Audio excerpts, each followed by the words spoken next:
Welcome everyone. My name is Joanne Toms and I'm the Environmental Program Manager for the City of Glendale Water Services Department. Thank you for carving some time out of your busy schedule to learn about energy and water savings. A lot of us are spending more time at home and may be noticing an increase in energy and water use.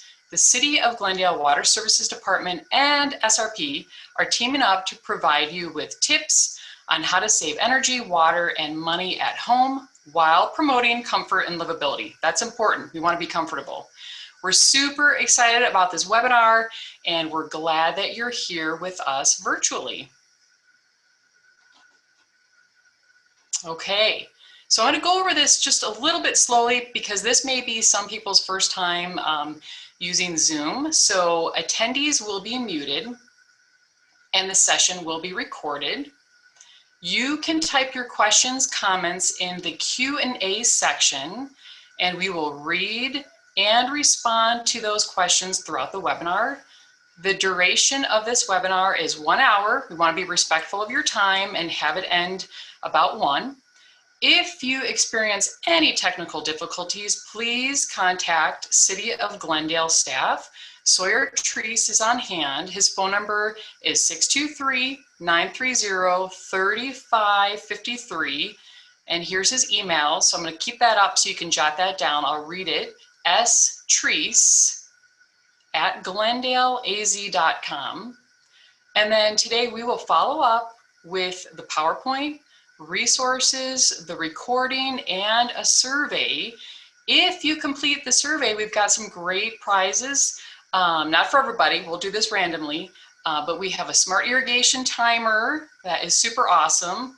We have high efficiency shower heads and tree watering stakes. So do give us feedback about this webinar, what worked, what didn't work, what other topics you'd like to see. We really want your feedback.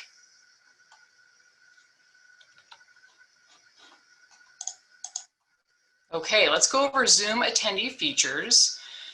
You can click and drag the vertical bar located in between the presenter and the presentation to enlarge the presentation view. So I'm going to give you guys a second to kind of look at that. You can also adjust the audio settings in the bottom left-hand corner of your screen. The chat has been disabled. Since we have a lot of people on this webinar this afternoon, we have disabled that, but we do want your questions. So please submit your questions in the Q&A button, and then we will respond to that throughout the webinar. So again, I'm just going to give you kind of a second to get yourself familiar with this. Okay, I am super excited to introduce you to our first presenter. Tanya is a senior event strategist at SRP. Also with SRP is Scott, who will be available to help answer any energy-related questions in the Q&A section of Zoom. Welcome, Tanya. Thank you. Thank you so much, Joanne. And we definitely want to thank the City of Glendale for having SRP as a special guest today to present some energy-saving information. As Joanne said, we are spending a lot more time at home these days, and so keeping your bills low, but keeping yourself comfortable is also very important. So hopefully some of the information I'm going to share today is going to assist with that. And one of the big reasons that SRP wants to reach out to customers with this information is SRP History. If you're not familiar with SRP History, slide, you can visit srpnet.com/history for more information. But here's a little abridged version of that. SRP does have a very long-standing history here in the Valley. In fact, SRP was created as a part of the Federal Reclamation Act back in 1902. 1 year after the Roosevelt Dam was built, Arizona became a state. And our board to this day is a board of Valley farmers with our customers' best interest at heart, which makes it really easy for us to make customer service our #1 priority. So that is one huge reason why we're here today. And I do encourage you to go online to discover more about SRP history. As I said, that link is srpnet.com/history for more information about SRP history and our links to the Valley as a community-owned utility. All right, and with that slide, I'm going to start with lighting facts. Light bulbs have gotten pretty daunting as far as the choices that are available out there. And so hopefully some of this information is going to help you make the right choice for home lighting, as it is about 10% of your annual energy usage. And having the right light in a room is pretty important. So when you're shopping for LEDs, light emitting diodes, please do look for the lighting facts as your guide to picking out the right light for your home every single time. The first thing that you're looking for is the actual light output, which is the lumen. And the second important thing is the color of the light. And that is the Kelvin temperature, and that's going to be the third line item there. Slide. So when you're looking at that color temperature scale, the Kelvin temperature, looking all the way to the left-hand side of your screen, that's going to be the warmer, softer light. And that's going to be in the 2700 Kelvin temperature range. A little bit cooler is going to be the 3000 Kelvin temperature range. The final color that's primarily out there for residential use is daylight, and that's going to be in the 5000 K range. Now, there is no right or wrong to these colors. It's all about your personal preference, because it's you in your living room, not me. They use the same amount of electricity. It's just a different hue of light to give you a different mood or functionality for that light bulb. The importance of these colors is to keep it consistent. If you love that 3000K color, make sure that that is the only color that's plugged in to your lighting fixtures. Because if you plug in different colors in that room, you're going to come up with this. You're going to have a mishmash of different colors, and your eye is going to be darting around looking at those different colors.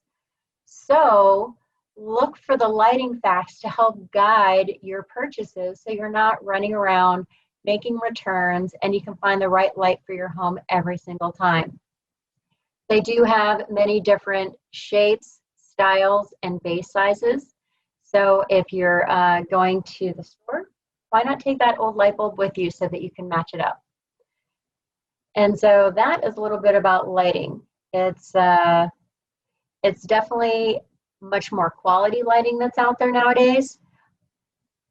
In fact, if you have the CFLs the twisty bulbs, once they expire, we are asking the customers recycle them safely and free of charge at any Home Depot, any Lowe's.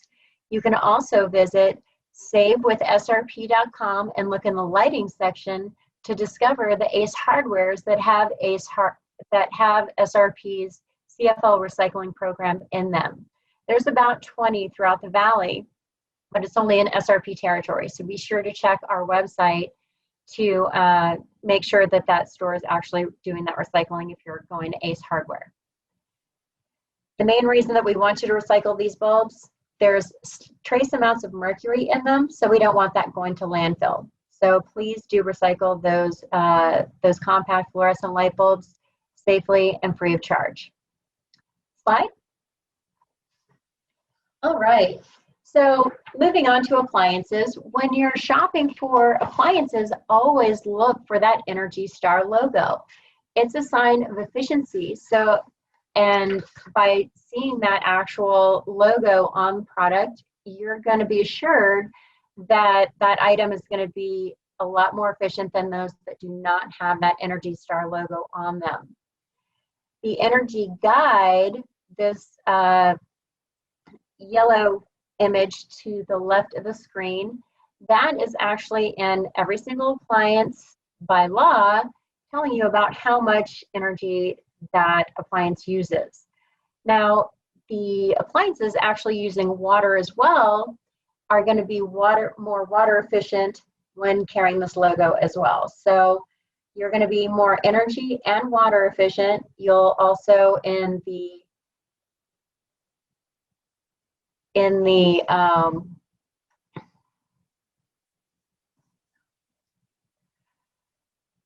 look for the Energy Star logo when you're shopping for appliances. It's also on electronics, TVs, computers, and various different things. So it is an excellent sign of efficiency. Slide. Energy vampires and how to slay them. Energy vampires are things in your home that are using energy even when they're off. Think of your TV. When I was growing up in the 70s, it took a little while for TVs to warm up and turn on. Now, they turn on just like that. It's because they're always on. It's called residual energy.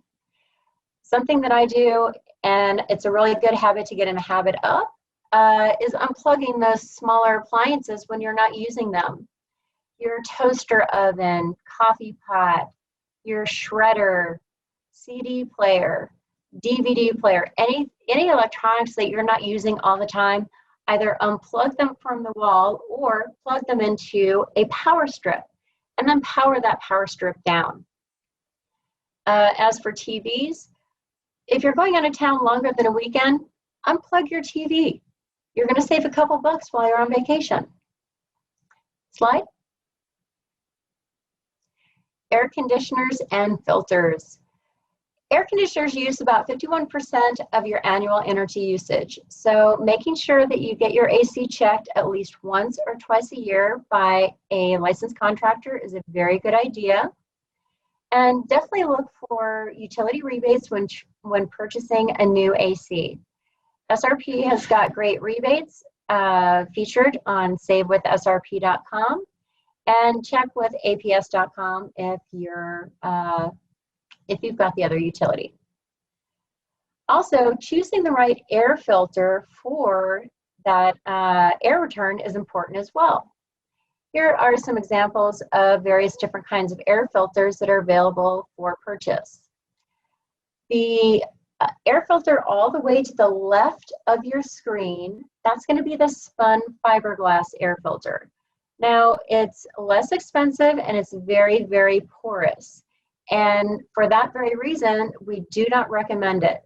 Yes, it's letting a lot more air up into your AC, but it's also so porous as letting fine dirt and allergens up into your AC too, and also back into your home. Who likes to dust? Not me.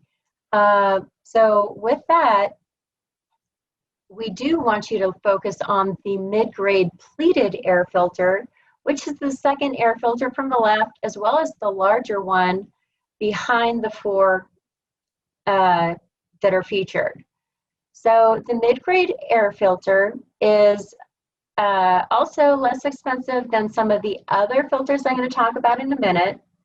In fact, you can find a 3-pack of both Home Depot and Lowe's for under $10. Now, it's less porous than spun fiberglass, but it's definitely going to catch those fine dirt and allergens that we have in our Arizona air. But definitely change it every 30 days, every month. The package suggests changing it every 3 months.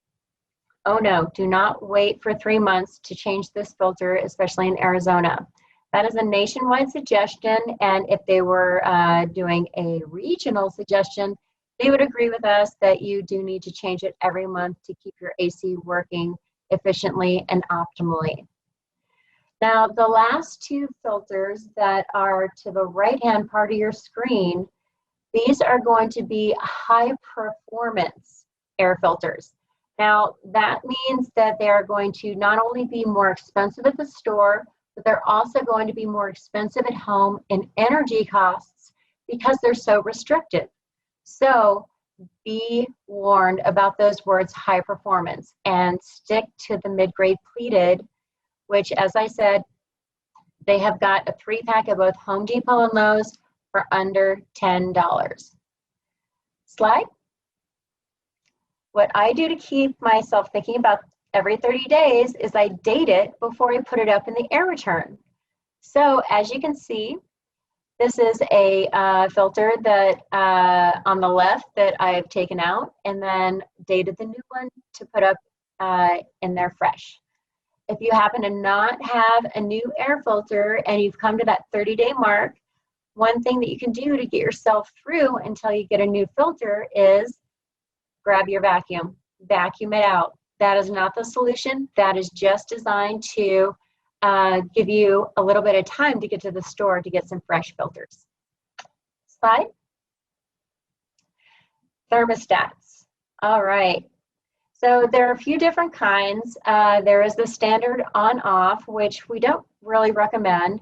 I definitely recommend a programmable thermostat or a smart thermostat.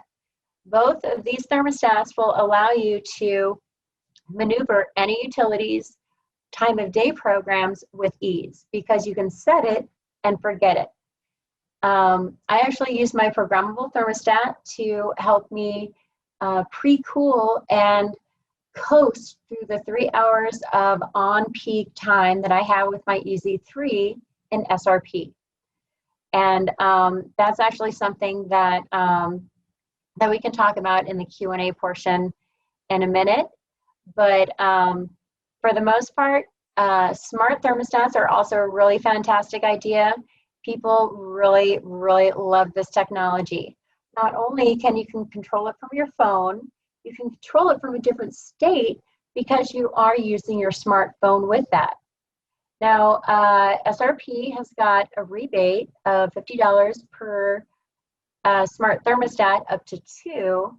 And be sure to check on aps.com to see if they have got rebates as well. Most utilities do have rebates for smart thermostats, so be sure and check that out. SRPs is located on savewithsrp.com. Slide. Electric water heaters. If you do not have a pool in your backyard, your water heater is your second largest energy consumer behind your AC. One really excellent suggestion is to add an electric water heater timer to your water heater. Now, this is going to allow you to have your timer on only when you need it. I have mine on for a couple hours in the morning and a couple hours in the evening for dinner. Now, it's off during the entire time that I'm going through my peak demand time frame with SRP's EZ3. So that's saving me even more money when it's off. Because if you think about it, your water heater is always on. Once that temperature drops below your setting of hopefully only about 125, it's going to turn on whether you're using it or not. So why not control that usage? If you have a house full of people and you need to turn it on and override that timer, you absolutely can. But then flip it back to the timer for optimum savings. They're only about $60 wherever you shop for hardware, even on Amazon. Slide. Shade is good. And there are a few different ways you can provide shade to your home, which also increases comfort. Now, in this slide right here, my coworker is under a tree, and his thermometer is about 20 degrees cooler than the thermometer that is in the sun. So adding Xeriscape shade trees or bushes to your home to create shade is a really good idea. And I say Xeriscape because we definitely would like you to plant those desert adapted trees and plants for low water usage. All right, slide.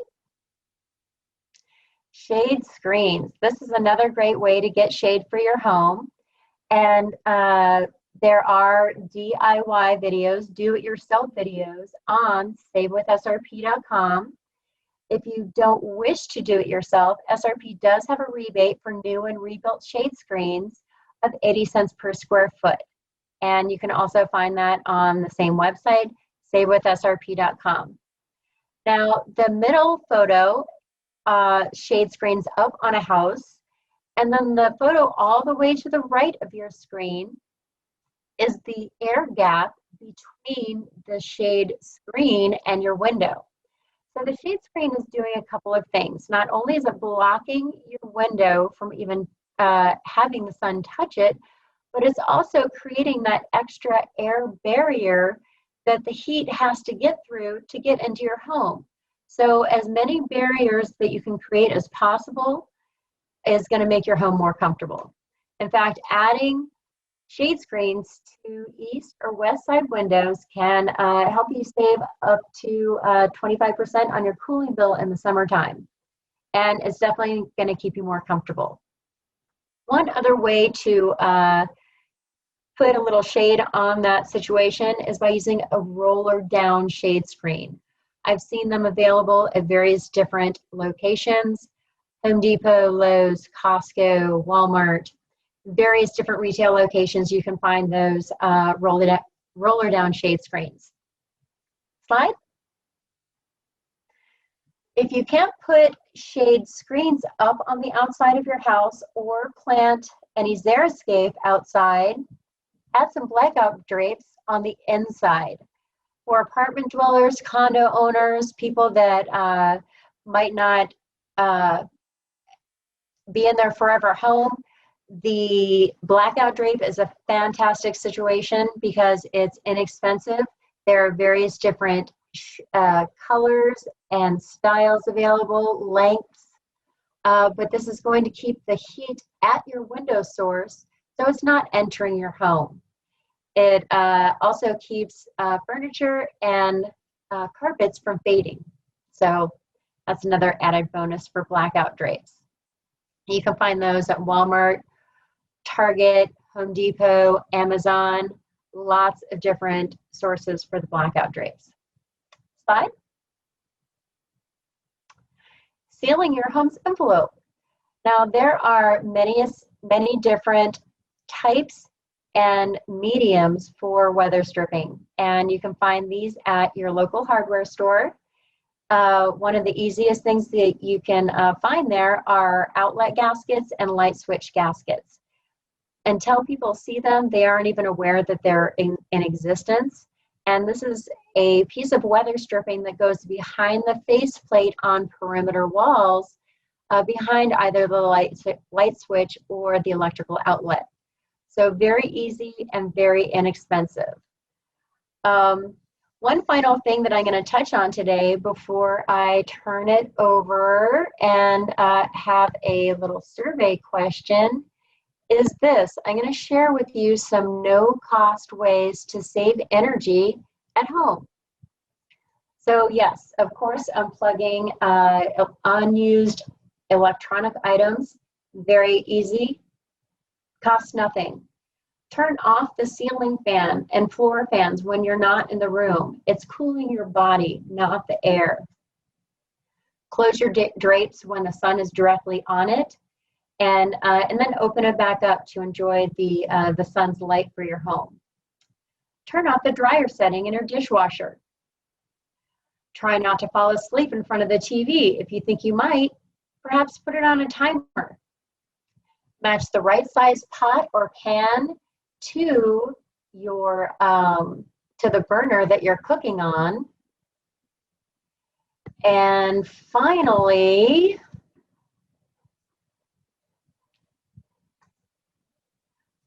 consider unplugging that second refrigerator and freezer for the summer. I realize that we're in the middle of summer, but I always encourage people to at the beginning of spring or summer, throw a little get together for your immediate family in your home and empty that fridge or freezer, and then unplug it for the summer. Plug it back in the fall when you need it for holidays. And then with that, I am going to turn it over to Anne. Thank you all very much for your time. And I will be in the Q&A portion helping with some questions. Thank you, Tanya. Hello, everyone. This is Anne. You can't see me, but hopefully you guys can hear me. I'm going to pull up a poll here. Okay, so in a minute, you guys will receive a poll. So here's a question that we are asking everyone. So the question says, what is a do-it-yourself project that can reduce heat and increase comfort in the home? So you've got some options here. A, build and add shade screens to the home. B, plant desert adapted trees or shrubs. C, add blackout drapes inside. Or D, all of the above. Half of you have already entered in and submitted a result. Think about this. Think about which one of these projects would be considered a do-it-yourself project. We'll wait a couple more seconds here to give you all a chance to submit your answer. And this is just a fun poll to provide some interaction since you guys can't exactly speak with us. All right, I think we are ready. Can you guys, let's see, so in a minute here, where I'm gonna share the results. Let's see what everybody said. Okay, so majority of you guys are correct. Every single one of these projects mentioned here are considered do-it-yourself projects. Great job, you guys. All right, I'm gonna stop the poll and I am going to turn the presentation over to Joanne. Thanks, Anne. All right. So in Glendale, we have some fabulous public art. This first slide is a statue called The Irrigators by artist Deb Gessner. I thought it was appropriate since we are talking about water. It celebrates Glendale's roots in agriculture and pays tribute to the importance of irrigation in the development of the community. And this statue is located at the Glendale Main Library. Interesting fact, it used to be a water fountain, but it was transformed into a waterless feature to save water.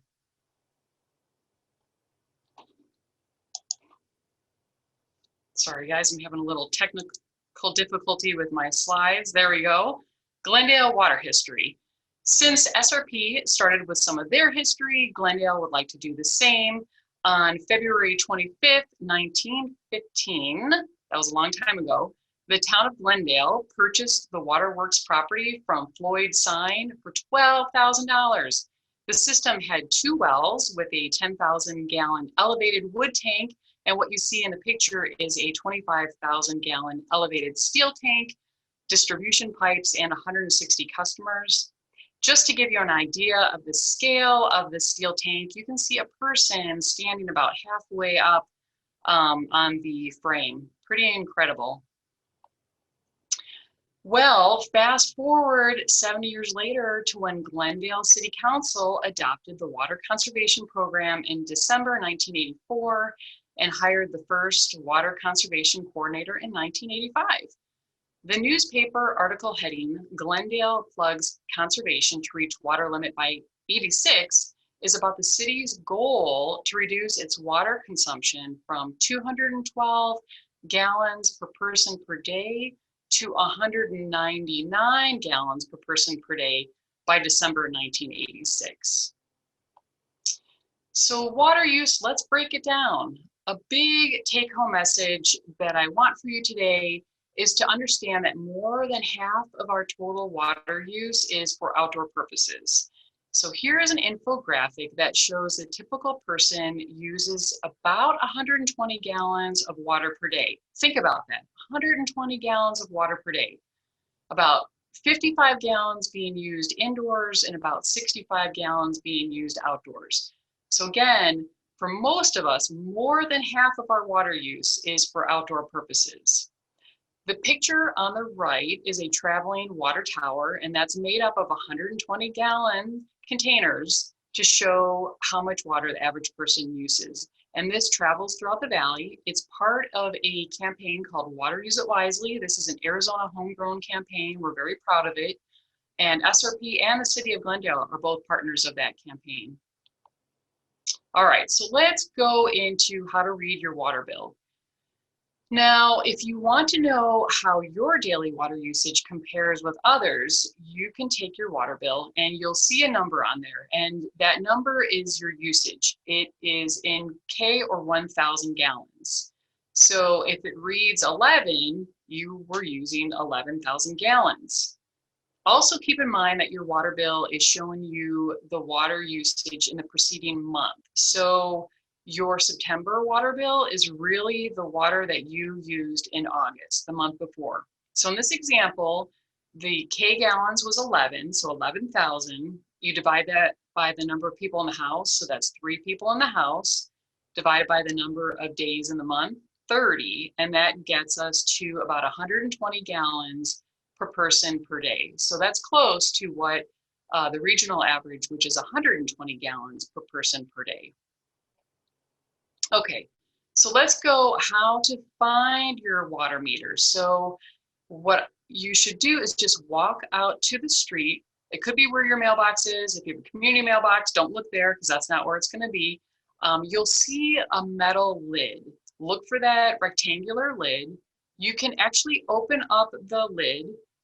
It can get really hot in the summer, so just be careful. You might want to wear gloves. And then sometimes critters hang out in that vault, so be careful. There could be some spiders. But that is actually how you can see the display to your water meter. So how to read your water meter and how to check it for leaks. Make sure that there's no water use indoors or outdoors. If that triangle is moving, water is moving through the meter. So on this dial, you should see, does everybody see the triangle? If that's moving when you are checking it physically at your property, then you know you have a leak. Again, make sure everything is off, because even if you have the toilet flushing, the dishwasher, that will be spinning. But if you're confident everything is off and you still see that triangle moving, you know you have a leak, and the next step is how to isolate it. Okay, so like Tanya said, when shopping for a new appliance, purchase an Energy Star model to save water and energy. I also recommend looking for WaterSense, that logo. I like to say that WaterSense is the Energy Star's cousin. It is identifying products that are high efficient and they're performing really well. So look for those appliances, those devices and fixtures that are labeled with the WaterSense logo, okay? And it's Energy Star's cousin. So with my dishwasher at home, the picture to the right is my dishwasher, and I'm very proud because I stack my dishwasher. I don't run it unless I have a full load. I have a certain way of stacking the dishwasher. It differs than my husband's. I don't want to get too much into my personal life, but I guess the tip is to make sure that you really pack the dishwasher full. Also keep in mind that dishwashers are really, really water efficient. So by washing your dishes by hand, you could be using up to 30 gallons of water. Think about that. You're rinsing everything. If you are using a WaterSense dishwasher, it could only be using 3 gallons per load. So that's significant savings.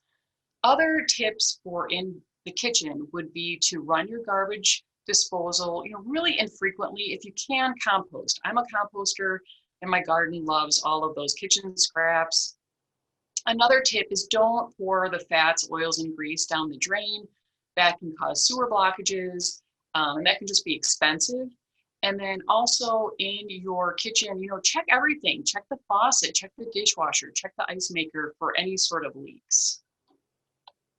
All right, so let's go into the laundry room. Again, when you are purchasing a new machine, purchase one that has the Energy Star and the WaterSense logo. So you know that you're getting a product that is highly energy efficient and highly water efficient. Also keep in mind that the newer front-loading washing machines use significantly less water than the top-loading washing machines. So keep in mind that there's significant savings with these front-loading washing machines. Again, just like with your dishwasher, run a full load. And then an energy tip is to wash your clothes in cold water. Most of the time, you can get your clothes clean just with that cold water and soap. So that's another energy tip for you. Okay, in the bathroom, you can go look for water efficient shower heads. You can purchase a WaterSense model. Again, look for that WaterSense logo to save energy and water.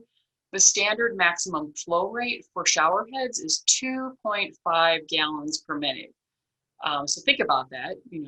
If you're taking a 10-minute shower, that's a lot of water.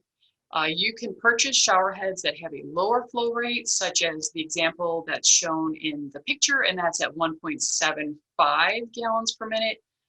So that's another tip, is you can get even more water efficient shower heads out in the market. Okay, also in the bathroom are, we're using toilets.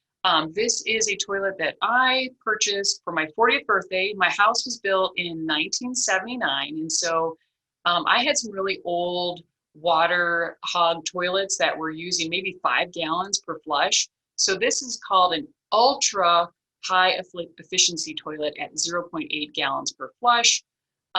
It's a great toilet. I love it. I love the water savings. As a water conservation professional, I couldn't justify having those old toilets in my home anymore. Definitely check your toilet for leaks. This is easy to do. Remove the tank lid and if you have like an in-tank toilet cleaner, just remove all of that. You could put a couple drops of food coloring in the tank. Wait about 15 minutes. Don't use the toilet. If the dye color appears in the bowl, you probably have a leak. Most times it's the flapper. That is the image that you see on the right of the slide. You can buy them, in packs of 3 at your favorite home improvement store. And they should be checked and swapped out every few years. So, toilets can use a lot of water. And when we have customers that have really high use, we always ask them, do you have a toilet that's leaking? Just imagine a toilet that's leaking 24/7, 365. That is a lot of water down the drain. Okay, water filters. The use of a home water treatment system, that's totally a personal decision. The City of Glendale, we provide safe, high quality, reliable water supply. Keep in mind that some of these reverse osmosis systems can use a lot of water per every gallon that is treated. They can use 2 to 9 gallons of water. So again, it's a personal decision if you want to have that type of system, but keep in mind that they can use a lot of water. A more cost-effective and more efficient way to filter your water would just be to install one of these that's in the fridge. It's like a pitcher, and you just make sure that you change the filters no matter what type of system that you have regularly. All right, so let's go outdoors. Remember at the very beginning, I said that for most of us, more than half of our water use is outdoors, not indoors. So if you have a pool or a spa, here's some tips to keep the splash inside of your pool. Use a pool cover to reduce evaporation. I know it's a hassle, but really a pool will evaporate its entire contents in a year. That is the evaporation rate that we have here in the Sonoran Desert. And we probably even had more this summer, where we had 50 days of 110-degree days. It was a hot summer. Make sure that you don't overfill the pool, check the fill valves, properly maintain your chemicals. That's really important. You can use the backwater for your unigrass or oleanders, other salt-tolerant plants, instead of having that go down the drain. And monitor that backwash water and use pool companies that can make repairs without draining the entire pool. So they're out there, you just have to do some research. All right, landscape. This is my favorite. I love talking about landscapes. This could be an hour class, but I won't make it an hour class because this Lunch and Learn goes till 1. So let's briefly talk about Xeriscape. Xeriscape, it comes from the Greek word xeric, which means dry. Some people mispronounce it as Xeroscape, and to me that means a no landscape, whereas a Xeriscape can be quite colorful and diverse and attractive. So, go for Xeriscape in the desert Southwest. So some of the tips, some of the principles are, number one, good landscape planning and design, and create a plan that includes both water and energy efficiency. So like Tanya said, you know, trees that provide shade are doing the purpose of, you know, dual purpose of saving water and also cooling your home. Go for low water use plants, choose desert hardy species. I like to say desert plants do best in the Southwest. Remember the importance of putting the right plant in the right place. You don't want to put a plant that's going to get really, really big in a walkway. You're just going to have to remove that plant, and that's just wasted money. Appropriate turf areas. Xeriscape isn't anti-grass. It's about making the best use of grass and eliminating any problematic or non-functional grass.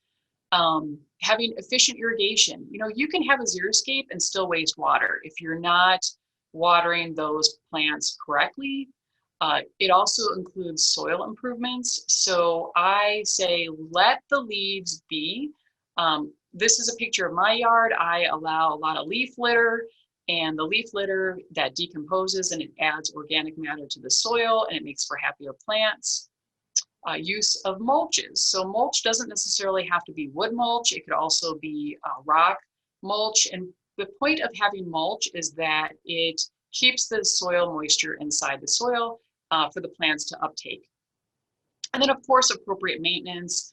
I tell people, you know, leave the shears be. I mean, put the shears down. Don't over trim or prune your landscape. Let your plants take on more of a natural form. Okay, so grass to xeriscape rebate. Glendale was one of the first cities in Arizona and the US to start offering a grass to xeriscape rebate. Since 1986, over 5,500 residents have converted grass to xeriscape. Our rebate is also available to HOAs, multifamily, and commercial customers, although the rebate dollar amount is a little bit higher. So for single family residential customers, you can receive up to $750, depending on the amount of grass that's been removed. For our other customers, you can receive up to $3,000 per fiscal year. So definitely take advantage of our rebate program. Okay, landscape watering, just like I mentioned, the 7 principles of Xeriscape, that could be an hour class, so could landscape watering. It's so important, but I'm gonna give you some quick tips. Number one, you learn how to use your irrigation timer. So your irrigation timer, you know, just don't set it and forget it. This has to be changed seasonally, ideally monthly, to the temperature. So make sure that you know your irrigation timer. Don't be intimidated by it. There's so many videos on YouTube, and you can look up how to program and work with your irrigation timer just by watching a couple of YouTube videos. Also know that plants have different watering requirements. So your smaller plants, your ground cover only needs to be watered to the depth of 1 foot. Your shrubs need to be watered to the depth of 2 feet, and trees need to be watered to the depth of 3 feet. Okay, tree watering is so important. We live in a very hot climate. I know personally that when I'm out shopping, I will drive to the farthest end of the parking lot to find that one shady spot for my car. And so I'm always encouraging people to really take good care of their trees. For those of you that are DIYers, you can create your own tree watering stake just with PVC and drilling some holes in it. You can also use that for pots or containers or even your vegetable garden. So it's a way to get water to move through the soil profile slowly and deeply. And that's really what our plants like. They like that deep but infrequent water.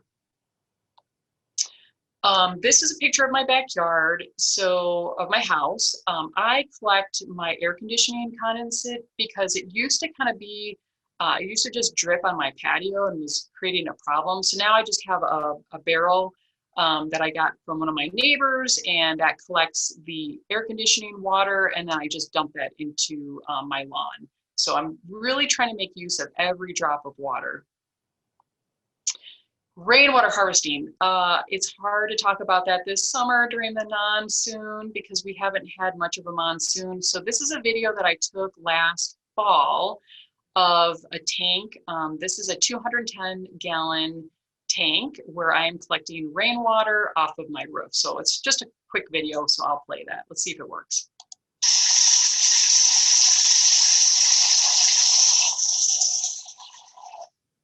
Remember having rainwater, that's so nice. But again, I'm making use of every drop of water. That rainwater tank, it fills up and then we slowly release that out to our plants, maybe over a month or 2 months. It just kind of depends on when, we get the rain. We do have a lid on it because we don't want to attract mosquitoes. So keep that in mind too. With rainwater harvesting, you want to get it away from your house out into the lawn, and you don't want to create a problem with mosquitoes.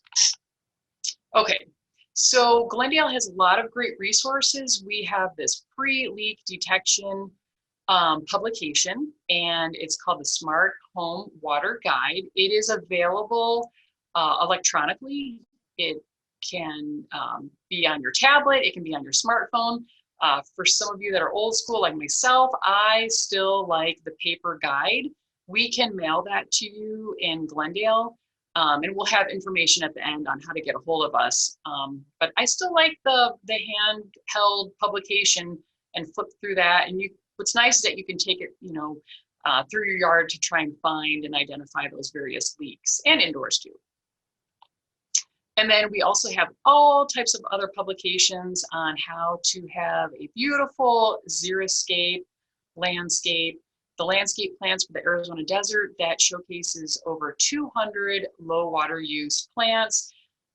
It's a great publication. It tells you, different trees, cacti and succulents, you name it. Any type of desert plant that you're interested in, it's got a great picture, great information. Landscape Watering by the Numbers is a wonderful publication. I always tell people, read it at least once a year, grab a cup of coffee, grab your bagel, and then just flip through that publication just to kind of reinforce how to best water your landscape. And then the last publication that you see to the right, that's Xeriscape. That's a beautiful publication on designing a landscape that's attractive and energy efficient and water efficient. So all three of these are available online, but we also can mail those to you as well. And so if you go to our webpage, glendaleaz.com/water conservation, you just navigate our page and you can select those free guides to be mailed to you. And it is nice to have those hard copies. Okay, it's time for poll number 2. So Anne, I'll let you get ready to roll out poll number 2. Thanks, and Joanne. We'll go from there. All right, so in a minute here, guys, we're going to launch a question out to everyone. So you should be seeing that question showing up now on your screen. Does Glendale have a landscape rebate to incentivize the conversion of grass to xeriscape? We'll give you guys just a couple more seconds to submit your answer.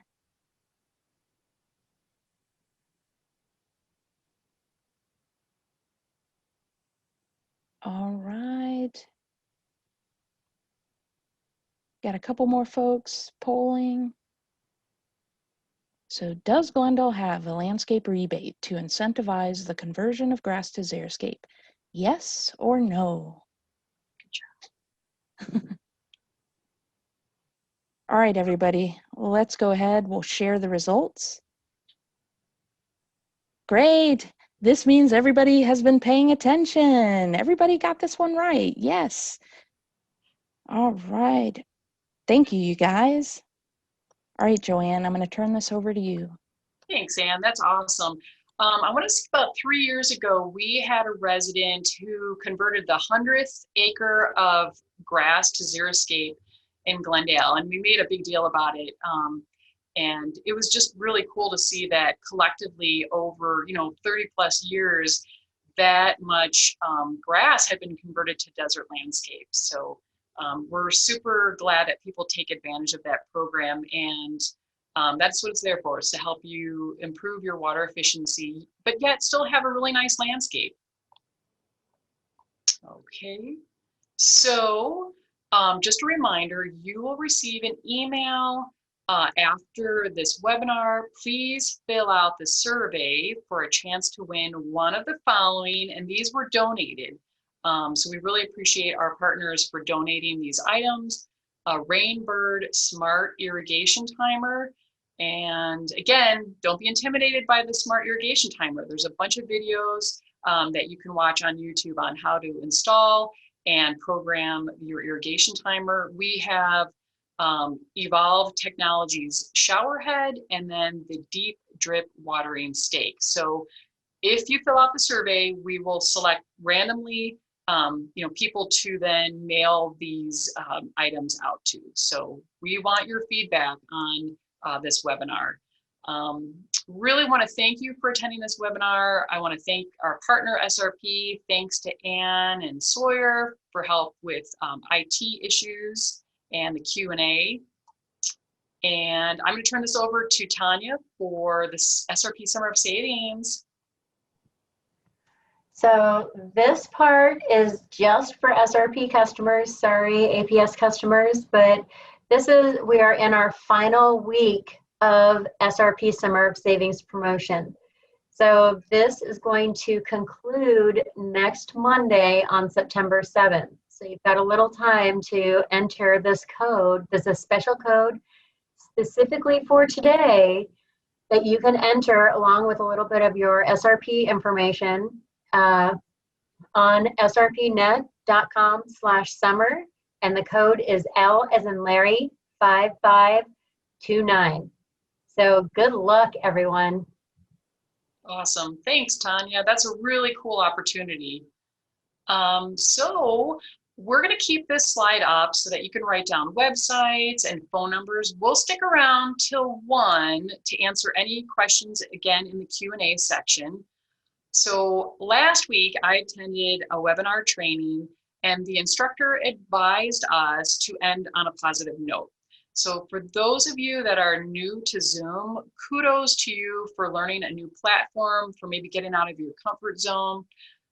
I'd also like to just leave you with a note that one of my favorite permaculture principles, and permaculture is kind of like a sustainable landscaping, living practice, and one of those principles is to start small and build on your success. For those of you that are starting your water and energy savings journey, don't get overwhelmed. Tanya and I presented a lot of information today, and even if you just adopt 1 or 2 of these practices or behavior changes, you're on your way. So don't get overwhelmed. You got this. Okay, so thank you. We're going to stick around till 1 and just keep these questions coming. But that concludes the formal part of our Lunch and Learn webinar today. So thanks for joining us.